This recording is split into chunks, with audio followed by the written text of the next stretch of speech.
So today we're going to look at the special relationship, and effectively how the Trump or Biden will impact the property market and you as a property investor. Because I think that's really important right now. Actually, it doesn't really matter who's in the White House. Both candidates are relatively the same. It's the big corporates which they look after. So we'll talk more about that.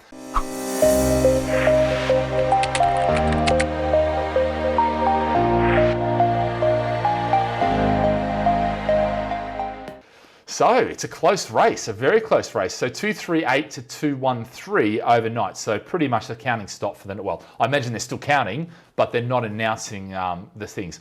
But as you can see there, popular vote, 50% Biden, 48, but that means nothing. As we've seen before, the popular vote means nothing to the actual election. What actually matters is how many seats they get, okay? And if you win a state, you get all of the seats, okay? And that's the system that works.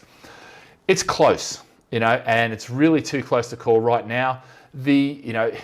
Trump's looking good, but by the same token, Biden, the mail-in, would have had preference for Biden. So it could be that these mail-ins, which are going to take a lot of time, and for instance, Pennsylvania, 1.5 million votes to be counted from the mail-in, which could totally turn around that. So we'll see what happens in that.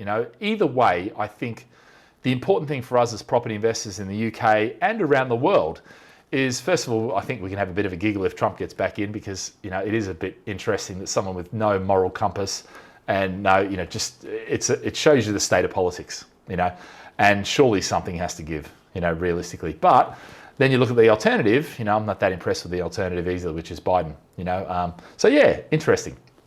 All right, so let's talk about the special relationship. So a special relationship or back of the queue. So that's what's been threatened, obviously, because if we don't do Brexit right, then obviously, and Biden gets in, the likelihood is we go to the back of the queue. Otherwise, if Trump stays in, we're likely to have a special relationship. And let's face it, Trump doesn't have too many friends.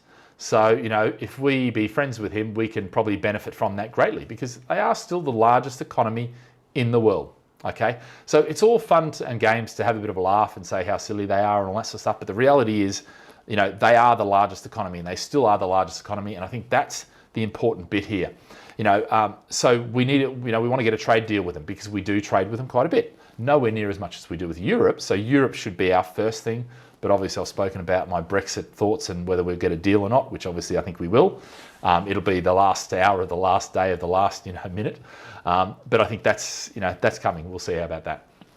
Look, I think with this whole special relationship, I don't think it's going to go away. Trump, as much as he is going to push people away if he gets in, because this is the problem right now. We don't know who's in. I was hoping to have an outcome, but basically if Trump gets in, I think that's good for us. If Biden gets in, that depends. I don't think Biden's going to totally write us off.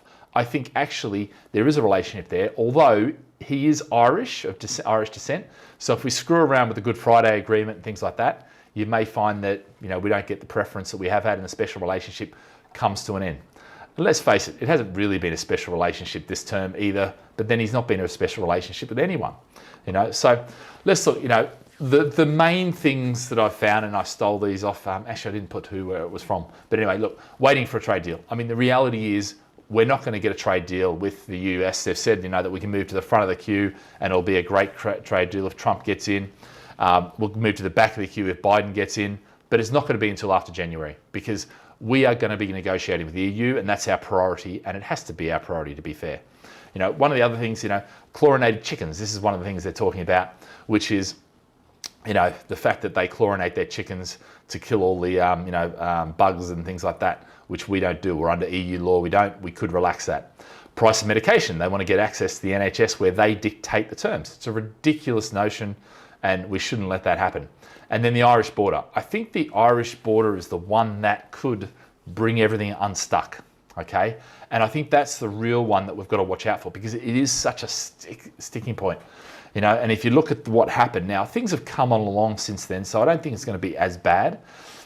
My gut feel, either one who gets in, actually, we will be okay. We'll get a deal. It might take time. It may not be the best deal, and we will have to give and take, but that's any negotiation. Will it be a win-win? My sense is, whether it be Biden or Trump, it's not going to be a win-win. We're going from a major trading bloc to an individual island, and albeit the 6th largest economy in the world. You know, we were the 5th, we were the 1st, you know, if you go back post pre-World War II. So I think that's, you know, we've got to look at that.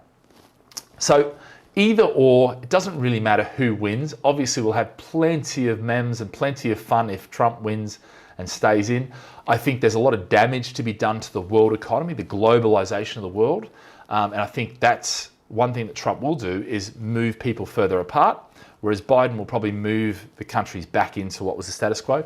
But at the end of the day, corporate interests are going to be put over individual citizens. And I think that's unfortunately what's happening all around the world now, you know, and, you know, the environment second and all these sort of things.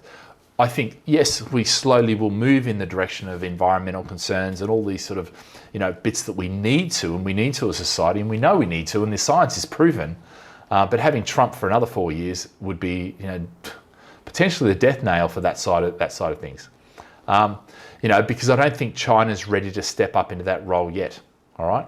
So let's leave that, put that aside, because I'm sure that's been drummed into you, you know, everywhere on the news, everything. There's thousands of articles about it.